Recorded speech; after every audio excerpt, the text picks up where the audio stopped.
Bonjour, bienvenue au webinaire réservé aux adhérents de la FFEC, au webinaire La Belle Vie. On est ravis de vous avoir aujourd'hui. Vous pouvez, si vous le souhaitez, allumer vos caméras, pour l'instant en laissant vos micros coupés pour pas qu'il y ait d'interférence. Et également, vous renommer, si ce n'est pas déjà fait, vous renommer voilà, dans la petite fenêtre en cliquant sur les trois petits points en haut à droite avec votre nom et aussi le nom de l'entreprise de crèche, s'il vous plaît. Voilà, comme ça on saura qui était présent parmi nous aujourd'hui. On va attendre quelques minutes pour que tous les inscrits participants puissent se connecter et puis on va commencer.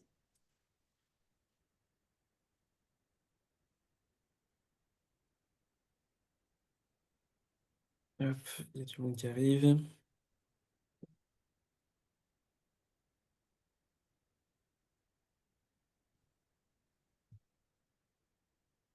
Bonjour, bienvenue aux personnes qui nous rejoignent. Vous êtes bien sur le webinaire La Belle Vie réservé aux adhérents de la Fédération française des entreprises de crèche. Vous êtes au bon endroit.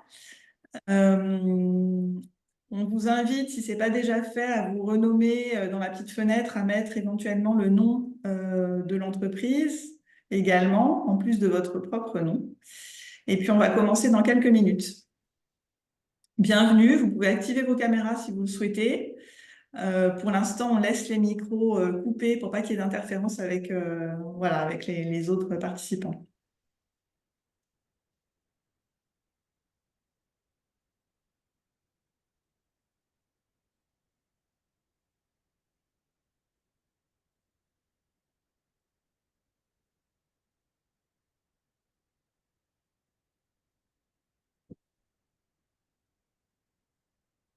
Voilà, donc cette session est enregistrée.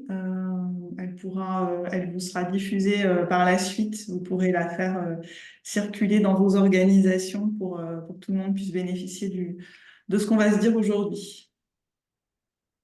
Exactement. Alors, il est 11h03. Je propose qu'on se laisse encore une minute et puis on va pouvoir démarrer tranquillement le webinaire.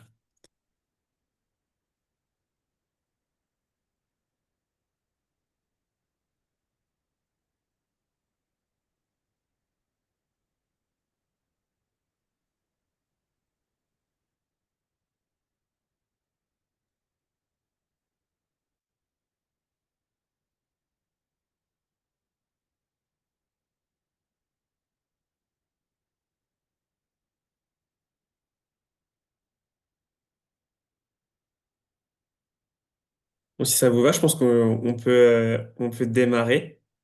Et puis, on acceptera les personnes en salle d'attente si d'autres personnes se joignent à nous. Euh, alors, bienvenue à toutes et à tous dans ce webinaire en partenariat avec la FFEC, comme tu l'as dit, Isabelle, autour du changement climatique. Pour faire un peu les présentations pendant 7 heures,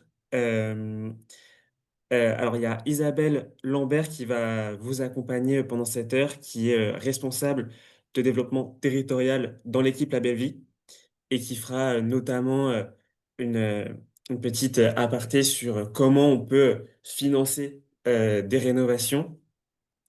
Et on a aussi Marie, qui est formatrice de l'équipe La Belle Vie. Et c'est surtout elle qui va vous accompagner majoritairement pendant ce temps. Et enfin, moi, donc je suis Vincent et je suis dans le pôle communication et marketing de l'équipe La Belle Vie. Comme l'a très bien précisé Isabelle, au niveau des caméras, bah, vous êtes conviés à les activer si vous vous sentez à l'aise. Et pour les micros, c'est vrai qu'on va rester en mute pour l'instant. Et pour éviter notamment les interférences et un peu les bruits parasites. Mais surtout, n'hésitez pas à participer dans le chat. Si vous avez des questions ou quoi, on les fera remonter tout au long de cette heure. Et je vous invite aussi à avoir un petit bout de papier à côté pour prendre des notes de toutes les solutions concrètes qu'on va vous apporter pendant cette heure avec nous. Pour commencer ce webinaire, ce que je vous propose, c'est un petit brise-glace. Tout simplement, vous pouvez vous présenter, nous dire rapidement en quelques mots pourquoi vous êtes présent pendant cette heure et aussi si vous avez un mot qui vous vient à l'esprit quand on dit changement climatique, un mot qui vous vient à l'esprit. Donc je peux commencer. Vous pouvez participer aussi bien à l'oral qu'à l'écrit. Euh, comme je l'ai dit précédemment, je m'appelle Vincent, je suis de l'équipe La Belle Vie et je suis présent notamment pour avoir des solutions concrètes au quotidien pour aménager ma structure à cette notion de changement climatique. Et un mot, moi, qui me vient à l'esprit quand je dis changement climatique, mine de rien, je dirais chaleur. Surtout récemment, on va dire.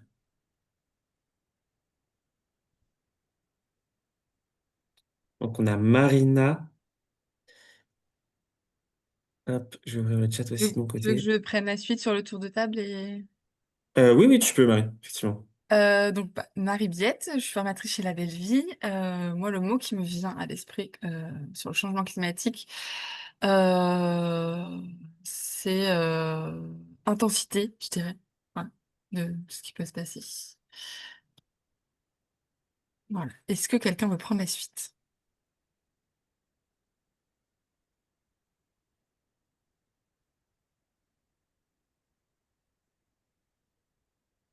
Je vous invite à... Est-ce que quelqu'un... Audrey, par exemple, enfin, je vois Audrey à la suite, est-ce que vous voulez prendre la parole, et, enfin, juste pour vous présenter rapidement et nous partager un mot qui vous vient à l'esprit? Bonjour, donc moi je suis Audrey Mauberquès du groupe des microcrèches Les Coloriers. Nous sommes situés dans les Yvelines ainsi que là nous ouvrons des microcrèches dans le 92. Je suis directrice de 2 micros et coordinatrice pédagogique et un petit peu responsable travaux. Et le mot, oui, moi ça serait réchauffement. Hmm. Surtout, bon, là c'est d'actualité. Et, De saison. hum, Alors, du coup, je profite dans le chat, il y a Marina Yakovlev qui nous vient de Les Coloriers. Et son mot à elle, c'est urgence. Donc, qui est en phase aussi, je trouve. Ah oui, oui, il y a plusieurs personnes Et qui ont... Johanna qui nous dit décalage de température important. Ça, c'est vrai. C'est pas forcément la chaleur, c'est vrai que c'est le décalage de température. Et Frédéric Villain qui nous dit anxiété, bouleversement, dérèglement. Euh, effectivement, Blondine.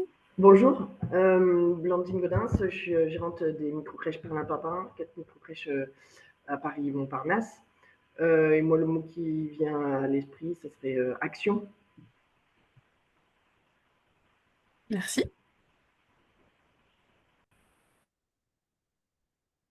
Est-ce que Caroline, vous voulez prendre la parole? Ouais. Ouais. Moi, je dirais, moi, je travaille pour la FFEC. Je dirais urgence à agir. Hmm. Super, merci. Gilly aussi du groupe Les Petits Chapeaux en Rouge qui nous dit urgence. Donc, j'ai l'impression que c'est on a quand même un mot assez commun Pensée dans action, le groupe. ça va bien ensemble. Ouais. Très bien. Bah, merci pour Merci à toutes et à tous. l'âge. Euh, euh, Alors, l'idée de ce webinaire, pour terminer l'introduction, c'est vraiment, bah, effectivement, on constate des constats très alarmants, on parle d'urgence, et du coup, ça peut être très anxiogène. Euh, L'esprit de la belle vie, c'est plutôt de passer à l'action, comme Landine le disait, et de réfléchir à bah, comment on peut faire collectivement et aller vers des solutions positives et tourner plutôt notre discours vers des solutions qui vont nous permettre bah, de faire cette transition vers, enfin, voilà, dans un monde qui change assez vite, collectivement. Donc la belle vie anime notamment des temps et enfin aime travailler sur le collectif et ce webinaire sera aussi axé sur cette dynamique. Je vous partage le programme de ce temps d'1 heure jusqu'à midi.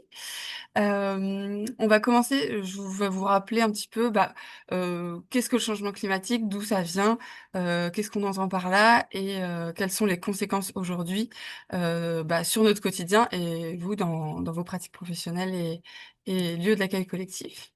Ensuite, on passera à la séquence sur l'adaptation à ce climat qui change, à la fois les adaptations structurelles du bâtiment, etc., et aussi les gestes quotidiens. Et on vous partagera un petit témoignage vidéo de la microcrèche au Chabiotet qui est située à Villeneuve-les-Avignon. Et pour terminer, on vous partagera quelques pistes pour vous mettre en action après ce webinaire, notamment des pistes de financement sur la rénovation et comment essaimer autour de soi aussi pour sensibiliser sur ce sujet. Je commence sur comprendre le changement climatique. Euh, donc, le changement climatique, déjà, l'effet de serre, qu'est-ce que c'est? Parce qu'on parle d'effet de serre et de changements, enfin voilà, de gaz à effet de serre qui sont problématiques dans le cadre de ce changement climatique. Il faut savoir que l'effet de serre, c'est déjà un phénomène naturel qui permet aussi la vie sur Terre. Euh, Sans les gaz à effet de serre, du coup, la planète, elle pourrait pas être à cette température. Euh, les rayonnements solaires viennent toucher la planète et sont relargués, ce qui nous permet d'avoir cette température. Et c'est l'atmosphère et du coup les gaz à effet de serre qui retiennent cette température et nous permettent de vivre à une température moyenne de 15 degrés.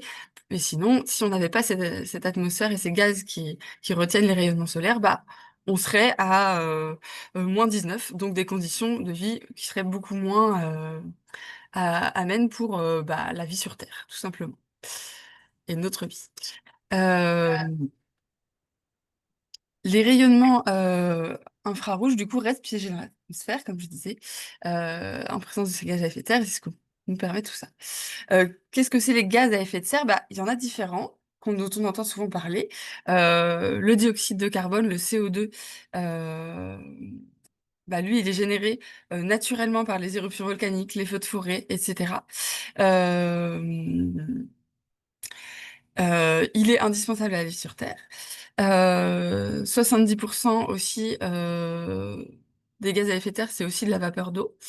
On a aussi les méthanes qui, eux, se forment grâce au processus de fermentation. C'est pour ça que parfois on entend des anecdotes aussi sur l'élevage des animaux, des ruminants, parce que du coup, leur digestion produit des gaz à effet de serre et du coup, les élevages intensifs aussi encore plus. Et enfin, il y a l'ozone qui, lui, contribue à l'effet de serre et va filtrer les UV. Euh, donc la couche d'ozone fait aussi partie des éléments enfin, voilà, qui produisent ces gaz à effet de serre. Hop.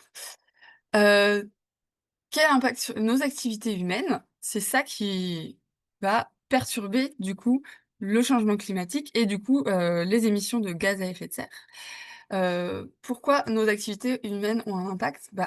Nous produisons des énergies fossiles qui produisent, enfin, voilà, depuis déjà plus d'un siècle, du charbon, du pétrole, du gaz, qui produisent du CO2, et du coup, on relargue beaucoup, beaucoup plus de CO2 dans l'air, ce qui produit encore plus de gaz à effet de serre.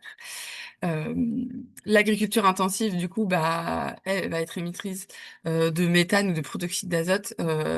Les élevages, du coup, intensifs d'animaux, euh, notamment les vaches, par exemple, pour la viande de bœuf, ou la culture de riz, qui sont des élevages très, très monospécifiques, vont relarguer de façon très forte ces types de gaz.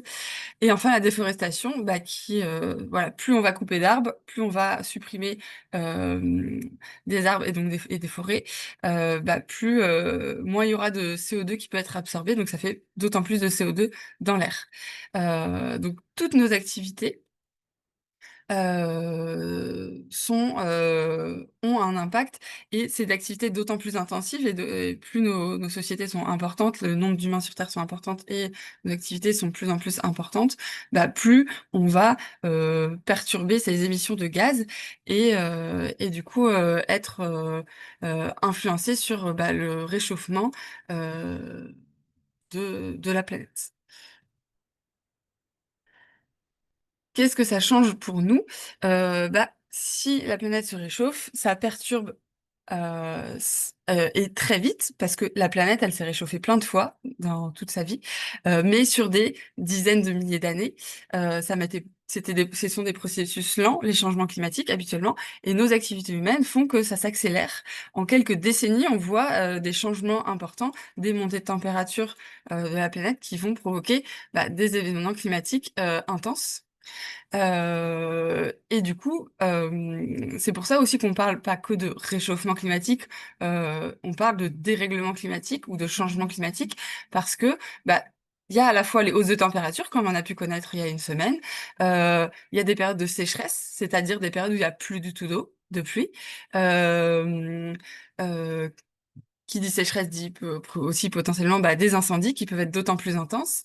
Euh, et à la fois, on a connu aussi, par exemple, cet hiver, des précipitations, des événements, à l'inverse, très intenses, d'inondations, de crues, qui provoquent des forts dégâts sur nos milieux de vie à nous et sur les milieux de vie naturels aussi. Enfin voilà, ces perturbations climatiques, c'est aussi, vous voyez à l'image des glaçons, enfin des glaçons, des gros grêlons, des choses qu'on ne voyait pas il y a encore quelques années ou qui deviennent de plus en plus intenses et fréquentes.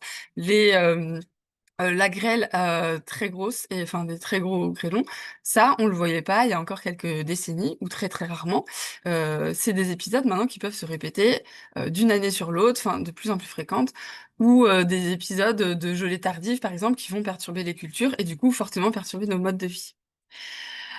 Donc tous ces événements climatiques de plus en plus intenses vont avoir des conséquences sur nos modes de vie, sur déjà notre santé, parce que les événements climatiques, enfin voilà, ça va nous précariser, provoquer éventuellement des épidémies, des virus, nous mettre dans des conditions sanitaires complexes. Euh, donc potentiellement, voilà, un fort impact sur notre santé, sur les populations aussi vulnérables particulièrement. On sait que des catastrophes naturelles ou enfin liées à ce changement climatique vont fortement impacter les populations les plus vulnérables, à savoir les enfants, les personnes âgées, les femmes aussi peuvent être beaucoup plus impactées. Et puis les populations qui vivent dans des conditions de vie précaires. On peut citer l'exemple de Mayotte, par exemple, qui a vécu un ouragan du coup, enfin, qui vivait dans des conditions beaucoup plus précaires que nous en métropole, et ça a créé, voilà, des semaines de conditions précaires. Et globalement, même nous, dans nos sociétés plus confortables, riches, etc., dans les sociétés plus occidentales, nos modes de vie peuvent être fortement impactés. Je peux en témoigner, il y a eu un incendie à Marseille, moi qui habite à Marseille, pendant 2 jours, voilà, nos activités, nos modes de vie sont un peu perturbés. Et encore, c'était une journée d'événement, mais voilà, on voit déjà des conséquences sur il faut fermer ses fenêtres, il faut ne plus se déplacer, il y a plus de quoi se déplacer, enfin voilà, ça crée des bouchons, des perturbations. Donc on mesure très très vite enfin, les conséquences sur notre quotidien au final. Donc voilà un petit peu pour résumer la situation. Est-ce que donc je vous invite à partager sur le chat ou à l'oral, comme on a un petit groupe, ça peut être tout à fait faisable de prendre la parole à l'oral, donc n'hésitez pas. Qu'est-ce que vous avez pu constater dans votre quotidien professionnel ou dans les pratiques professionnelles des crèches avec lesquelles vous travaillez, comme changements ou perturbations qui deviennent de plus en plus fréquentes, euh, voilà, qui vont avoir un impact, à votre avis, dans les années à venir? Je vais ouvrir le chat parce que je vois il y a des personnes qui nous ont rejoints entre-temps. Hop, bienvenue.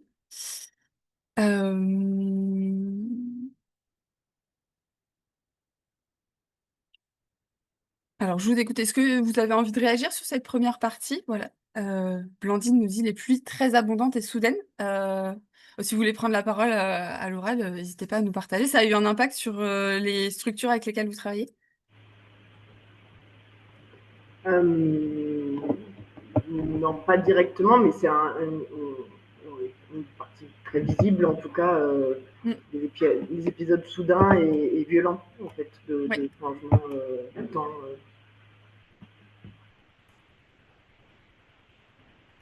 Très bien.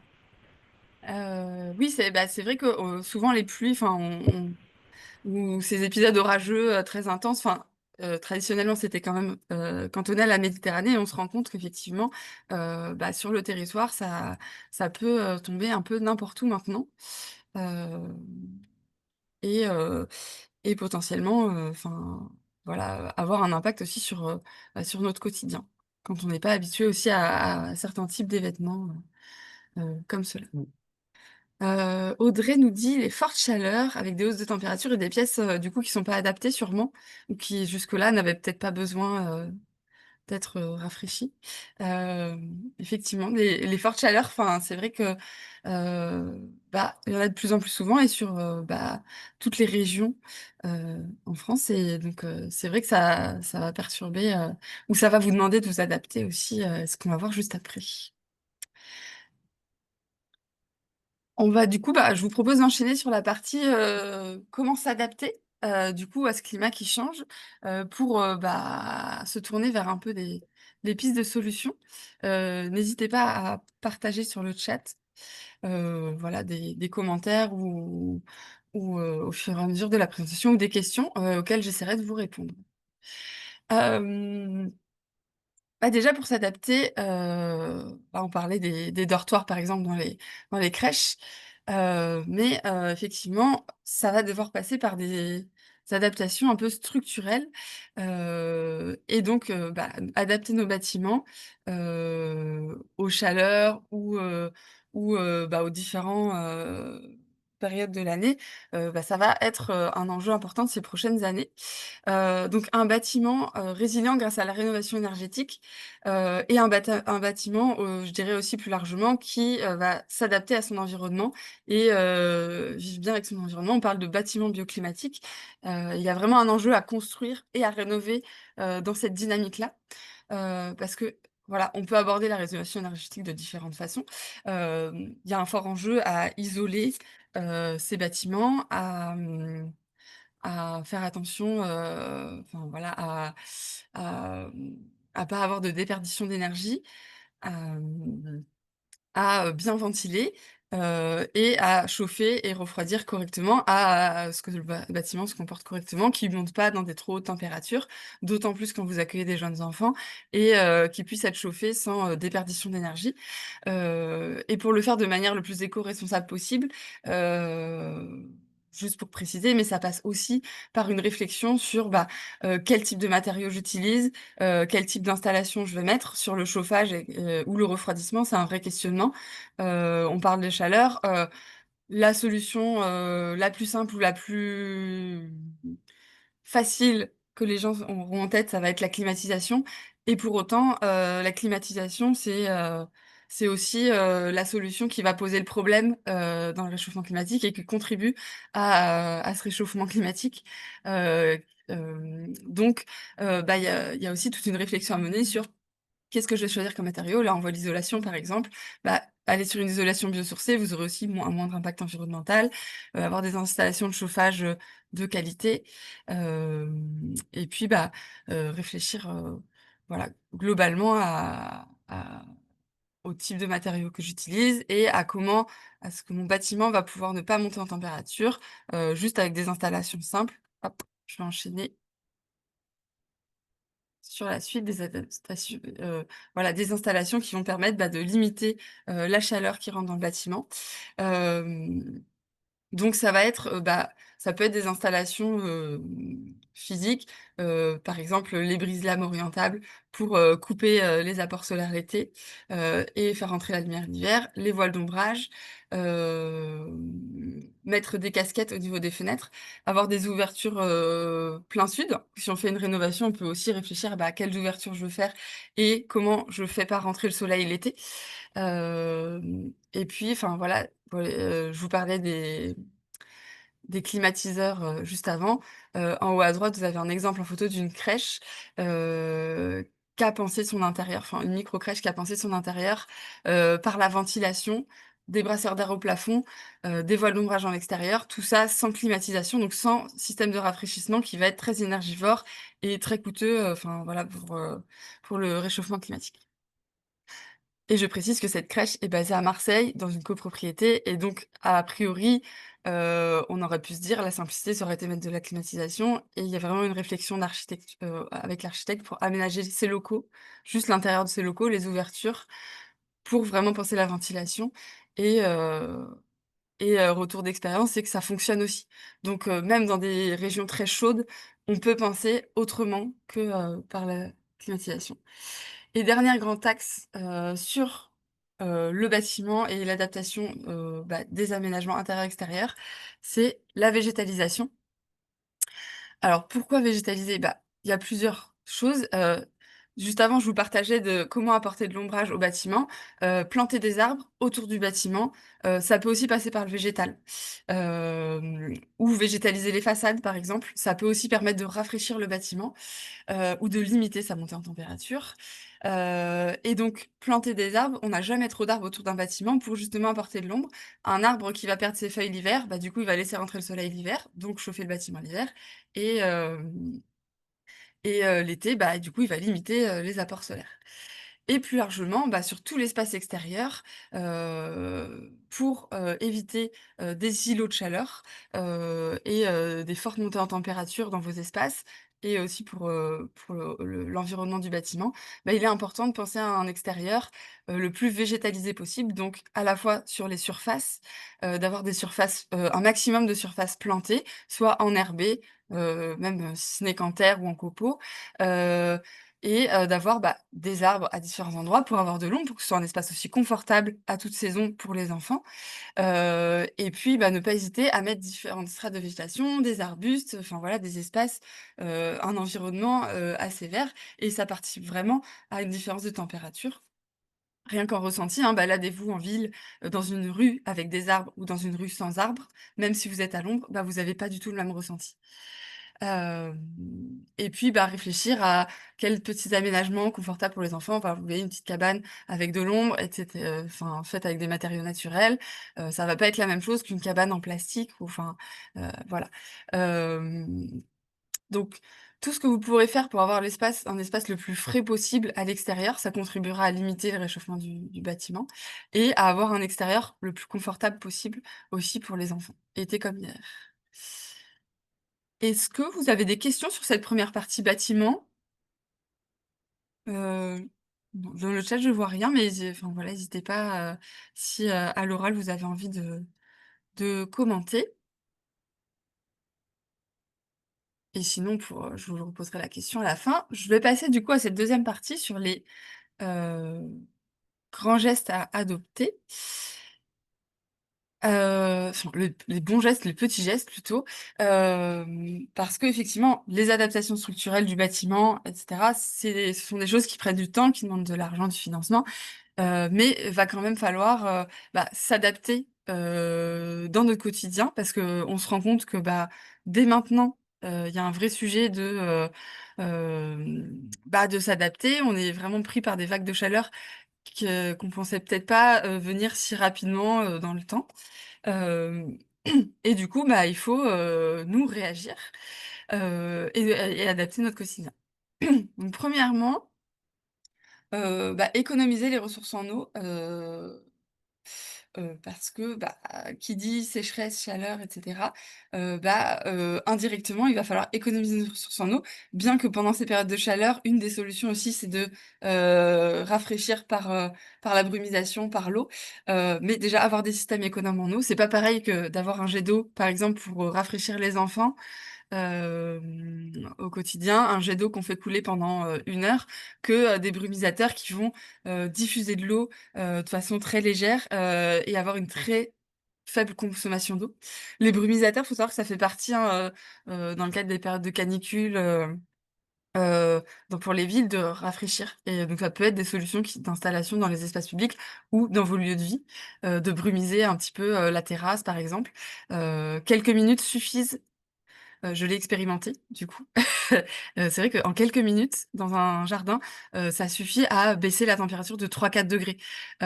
Donc, végétation, brumisation. Mais bon, voilà, faut penser quand même économie de ressources en eau parce que bah, l'eau, ça va être une ressource de plus en plus rare. On a des périodes de sécheresse de plus en plus intenses. Donc, dans tous les gestes du quotidien, bah, réfléchir à réutiliser l'eau des repas, euh, faire des activités avec de l'eau, mais enfin voilà, sans consommer des quantités. Et puis sensibiliser les enfants et les adultes aux bons gestes, à bien étendre le robinet, à récupérer l'eau de fin de repas, voilà, pour arroser le jardin, ou pour l'eau du sèche-linge pour faire le ménage. Voilà, tout ça, c'est des petits gestes qui paraissent pas comme ça, mais qui vont vraiment compter et qui vont vraiment avoir un impact sur votre consommation au quotidien. Et du coup, bah, c'est un vrai geste que vous faites pour aussi bah, préserver cette ressource plus globalement. Euh, Garantir le confort thermique sans exploser la consommation d'énergie. Alors tout à l'heure, on parlait d'adapter son bâtiment, etc., faire des travaux de rénovation. On peut aussi, sans rentrer dans des travaux de rénovation lourds, euh, adapter son bâtiment à moindre coût, de façon très simple. Euh, on parle aujourd'hui de passoire thermique l'hiver parce que quand on chauffe, bah, toute la chaleur va ressortir parce que le bâtiment est mal isolé, on ne fait pas forcément les bons gestes. On parle aussi de bouilloire thermique l'été, de bâtiments qui montent trop en température. Et effectivement, il y a des solutions un peu low-tech, on va dire, qui vont permettre de limiter ça. Euh, Déjà, on peut peindre ses fenêtres ou sa toiture, si on a un toit plat, avec du blanc de meudon. Parce que souvent, vous savez, les toitures plates, c'est un revêtement noir d'isolation. Mais bon, le noir attire la chaleur. Et donc, peindre en blanc, ça permet déjà de limiter les rayonnements solaires sur le bâtiment. Euh, donc ça peut faire partie de gestes intéressants. On peut bah, limiter la chaleur du coup avec des ventilateurs ou des brasseurs d'air au plafond si on peut en installer. Mais si on a des ventilateurs, bah, en période très caniculaire, par exemple, faire sécher du linge à l'air libre à l'intérieur, ça contribue à rafraîchir l'air ambiant. Et alors faire sécher du linge devant le ventilateur, bah, ça permet aussi de mettre des pains de glace devant le ventilateur, ça permet aussi de rafraîchir. Parce qu'un ventilateur, il peut aussi juste brasser de l'air chaud. Euh, et puis revenir à ces bons gestes un peu qu'on pouvait avoir tout simplement, de fermer les fenêtres, faire du courant d'air tôt le matin et tard le soir, fermer les fenêtres en journée, tout simplement. Euh, Avoir des fenêtres en bois, c'est pas pareil qu'en PVC aussi. C'est vrai que ça, c'est des adaptations bâtimentaires. Mais voilà, le PVC ou le plastique, ça va chauffer beaucoup plus vite que du bois. Donc fermer ses fenêtres quand même l'été. La journée, bah, ça limite aussi la montée en température du bâtiment et ce besoin de rafraîchissement. Et l'hiver, à l'inverse, bah, fermer les volets en soirée quand la nuit tombe. Dès que la nuit tombe, bah, ça permet bah, de limiter le froid qui va toucher le bâtiment et du coup le besoin de chauffage. Faire utiliser les rayonnements solaires, enfin faire rentrer la lumière la journée plutôt que bah, d'utiliser l'électricité ou pour la lumière ou trop de chauffage. Ça va contribuer aussi. Et à l'inverse, pour l'hiver, l'été, effectivement, on va adapter sa tenue, se déshabiller, etc. L'hiver, pour pas surchauffer, bah, ça peut être aussi réfléchir à... euh, parce que 1 degré, ça fait vraiment la différence sur la consommation d'un bâtiment entier.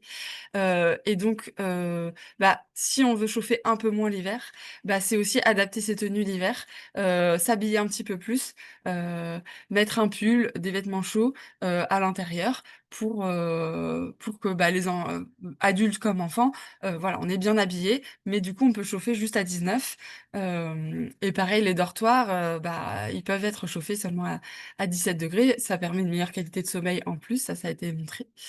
Donc vraiment pouvoir s'habiller et s'il faut, bah ça c'est des solutions moi que je partage souvent en formation, que ce soit pour aller à l'extérieur quand il fait froid, passer du temps dehors, mais ça s'applique aussi à l'intérieur. Bah, équiper les professionnels, s'il leur faut une polaire l'air l'hiver, parce qu'on n'a pas tous le même ressenti dans un espace. Bah, ça peut être aussi euh, euh,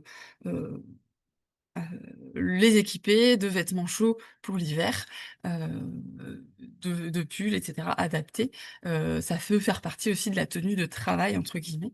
Et puis sensibiliser les parents au fait que, bah, oui, les enfants, c'est bien de les amener avec un bon pull d'hiver, parce qu'ils vont peut-être pas vivre toute l'année en t-shirt à l'intérieur. Hop. Et dernier grand axe sur le quotidien et les bons gestes à adopter. En période plutôt de vague de chaleur, bah, faut aussi adapter, nos comportements, et nos habitudes alimentaires. Hem, donc c'est, bah, s'hydrater, plus, proposer souvent, à boire.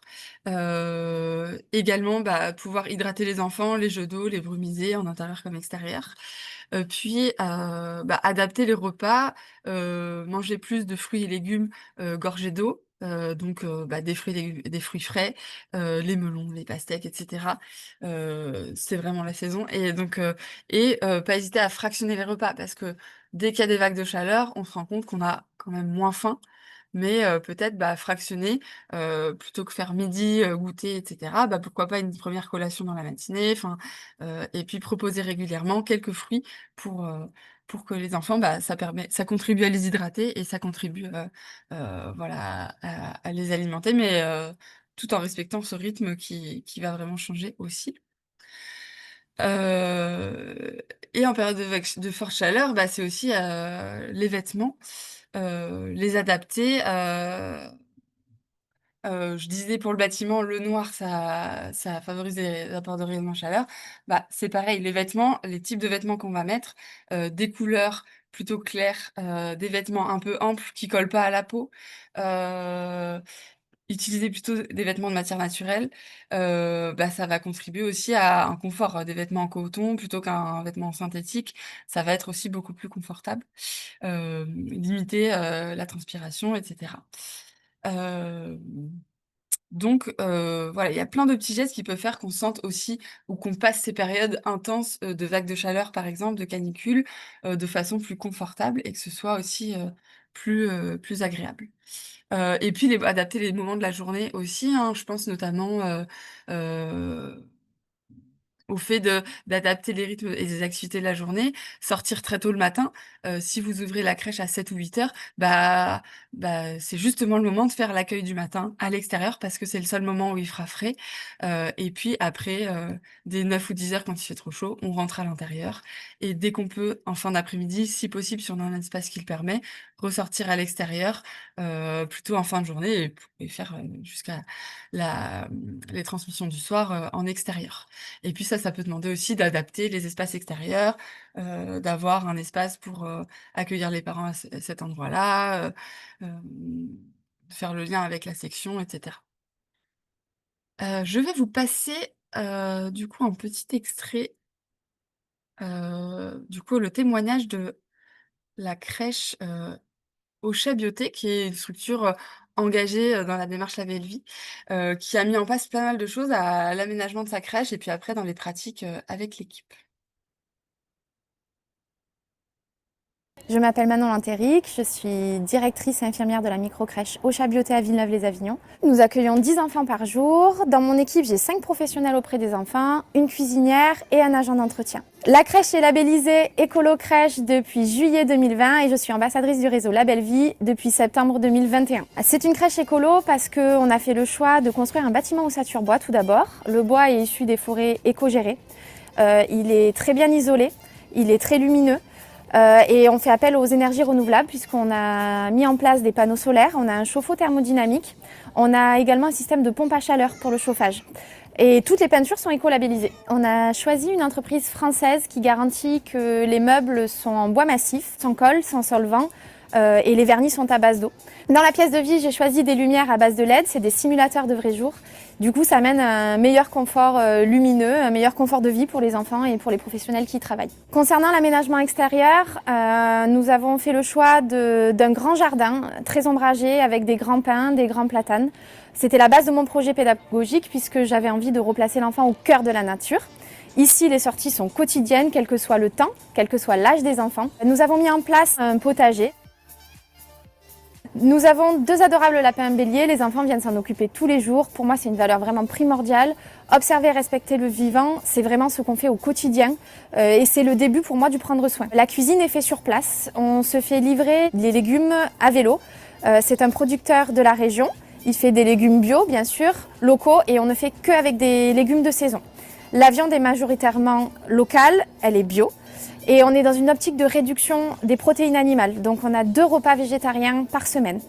La chose importante ici aussi, c'est que les goûters et les compotes sont majoritairement faits maison. Et nous avons récemment acheté une machine à pain, ce qui permet de faire 100% du pain fait maison et bio. Aujourd'hui, nous sommes labellisés EcoCert niveau 3, on a 96% de bio. Nous avons également supprimé l'ensemble du plastique dans la cuisine. Tout est en verre ou en inox. Concernant les activités et jeux, on a choisi d'acheter du matériel à la base éthique parce qu'il était français et en bois. Et ensuite, petit à petit, on est venu le remplacer grâce à une équipe qui est très créative, qui est très dynamique. On a pu faire beaucoup de jeux grâce à de la récupération. On a beaucoup impliqué les parents également pour nous amener du matériel de récup pour pouvoir fabriquer tous nos jeux. On fait tous nos jeux type pâte à modeler, peinture et la colle, ce qui a permis totalement l'arrêt d'achat industriel. On est passé à l'eau 100% du robinet, quel que soit l'âge. On a fait appel à un labo indépendant pour faire tester notre eau. Ensuite, on a créé Madame Goutte d'eau, qui est une petite mascotte où les enfants viennent mettre leur eau à chaque fin de repas dans la petite mascotte. Cette mascotte sert à, bien évidemment, arroser notre potager. De plus, on récupère l'eau de notre sèche-linge pour faire notre ménage, le nettoyage des sols et notre lessive.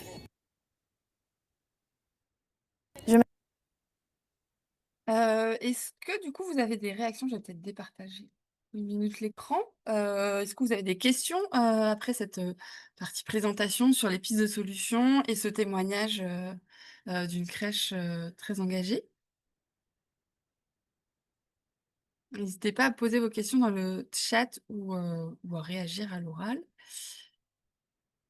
Et si vous n'avez pas de questions, je vais passer la parole à Isabelle, ensuite, qui nous partagera les pistes de financement pour amorcer une rénovation énergétique.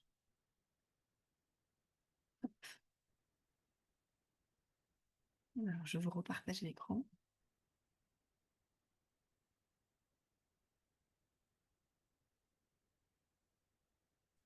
Merci Marie. Alors effectivement, on voulait revenir avec vous sur finalement comment on peut financer des travaux d'aménagement et d'adaptation au changement climatique.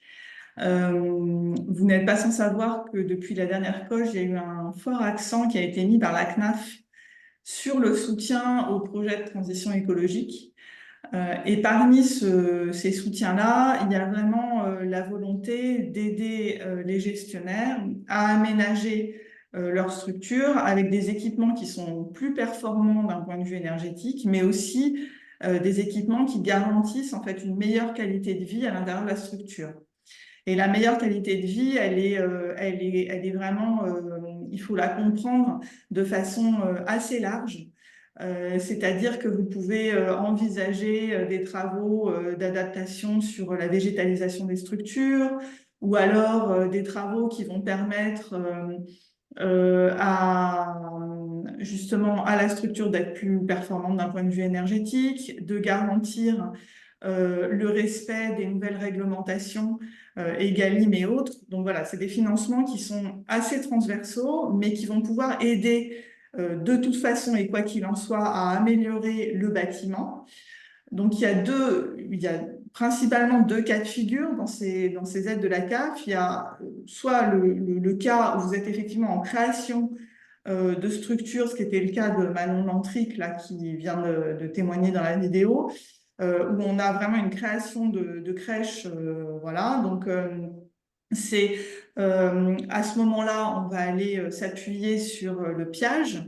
Et il existe des bonifications que vous accorde la CAF si justement vous avez une approche durable du fonctionnement et du bâtiment de ces structures. Si vous êtes microcrèche, il faut vraiment bien vérifier l'éligibilité au PIAGE, parce qu'il faut vraiment que ça corresponde à certains critères d'implantation des micros. Il y a également sur le fonds de modernisation pour les crèches qui sont déjà existantes et qui vont réaliser des travaux avec du gros œuvre, mais sans fixer un minimum de travail de gros œuvre. Il peut y avoir un soutien de la CAF également donc sur la qualité de ces travaux, donc qui reprend les sujets que je viens de vous exposer, hein, c'est-à-dire végétalisation, amélioration du bâti, mise en conformité avec le référentiel bâtimentaire. Donc tout ça, ça peut être justement inclus dans des projets qui sont déposés sur le fonds de modernisation. Et puis, il y a d'autres sources de financement possibles auxquelles vous pouvez avoir accès. Il y a la mutuelle sociale agricole. Alors, je pense que là, aujourd'hui, la majorité d'entre vous, vous êtes plutôt implantés en milieu urbain, mais j'en parle quand même. Il existe des programmes de financement de la MSA sur un programme qui s'appelle Grandir en milieu rural, qui peut justement soutenir la création des crèches. Donc dans des bâtiments plus responsables. Il y a également des aides de l'ADEME qui existent, à laquelle en fait vous pouvez postuler via leur site. Donc l'ADEME, c'est l'agence de la transition écologique. Il y a des agences donc, dans chaque région. Et en fait, vous pouvez demander une aide sur le déploiement de projets, de travaux ou d'achat d'équipements plus performants d'un point de vue énergétique. Il y a d'autres programmes comme le programme LEADER, par exemple, où là encore, il peut y avoir des aides ponctuelles sur des projets liés à la rénovation énergétique. Voilà, donc vraiment plusieurs possibilités. Bon, nous, effectivement, quand on accompagne les gestionnaires, on invite vraiment à bien regarder tous ces financements-là de façon à faciliter, je dirais, la montée en exigence sur la qualité des travaux et des aménagements qui vont être faits. Voilà, donc c'est important d'engager vraiment ce mouvement de travaux de qualité qui permet à la fois de s'adapter, Marie en a beaucoup parlé dans le webinaire, mais également d'être encore acteur en fait dans la lutte contre le dérèglement climatique. Donc il y a vraiment un double intérêt dans tout ça. Merci Isabelle. Et du coup, je terminerai aussi sur les pistes pour se mobiliser et passer à l'action. Chez la Bellevue, on a souvent à cœur de cette question de sensibilisation d'essaimage parce qu'elle est vraiment essentielle dans l'idée de pouvoir faire vivre un sujet et que ça se mette en place. C'est un vrai levier d'action. Donc, à la fois à l'échelle d'une structure, sensibiliser les enfants qui sont quand même les adultes de demain. Et j'en parle souvent, moi, en formation, notamment sur cette connexion à la nature des très jeunes, parce que en fait, si on est connecté à la nature, qu'on la connaît, qu'on la comprend, qu'on sait la vivre, qu'on passe du temps dehors au quotidien, en fait, on sera mieux à même de la protéger plus tard et d'y être sensible. Donc ce lien, il se fait très jeune et pendant toute l'enfance, ça s'appelle tout simplement des expériences de nature et des écologues qui ont théorisé l'extinction d'expériences de nature dans nos sociétés. Donc il y a un vrai enjeu aussi auprès des enfants, globalement, à les connecter à l'environnement et se reconnecter à son environnement, à son environnement naturel, c'est aussi mieux comprendre et mieux appréhender ces changements climatiques, de savoir reconnaître un temps pluvieux, etc., que les arbres ne se sentent pas bien, voilà, il y a plein de sujets, de connaître le vivant, pour mieux appréhender aussi ces changements et pour mieux vivre dans un monde qui va évoluer et changer. On a encore besoin de se reconnecter à la nature. Globalement aussi, c'est sensibiliser les équipes, les familles, à tous les éco-gestes, à toutes les petits gestes qu'on peut mettre en place, et puis largement aux enjeux, hein. Moi, je vous ai présenté des enjeux aujourd'hui, mais il y a un vrai sujet de comprendre ces enjeux, que chacun y soit sensible pour que chacun puisse faire sa part, ne serait-ce que même un petit geste ou même une petite prise de conscience qui est toujours progressive, c'est toujours ça de gagner dans notre société. Donc les équipes dans les structures, les familles et aussi tous les partenaires avec lesquels vous pouvez travailler et que vous pouvez agir. Heu, donc ce travail de sensibilisation, il est vraiment aussi important heu, à réfléchir et à penser pour la suite.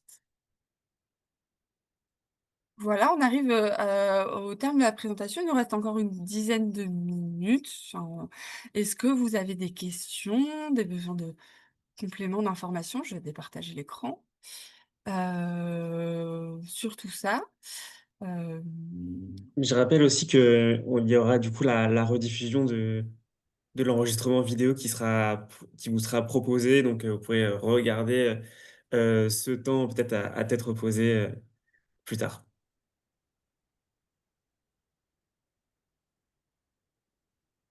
voilà, j'ai l'impression qu'il n'y a pas de questions. Donc moi, j'espère que ça a été très clair pour vous et effectivement, avec le replay, vous pouvez aussi le diffuser, le partager, échanger, avec, heu, vos partenaires, vos collaborateurs, sur cette thématique et réfléchir aux pistes d'action que vous pourrez mener. Heu, je pense qu'on peut conclure du coup le webinaire peut-être? Très bien. Bah, merci beaucoup à toutes et à tous pour votre attention et puis à une prochaine. Merci beaucoup. Merci beaucoup. Merci à vous. Bonne journée.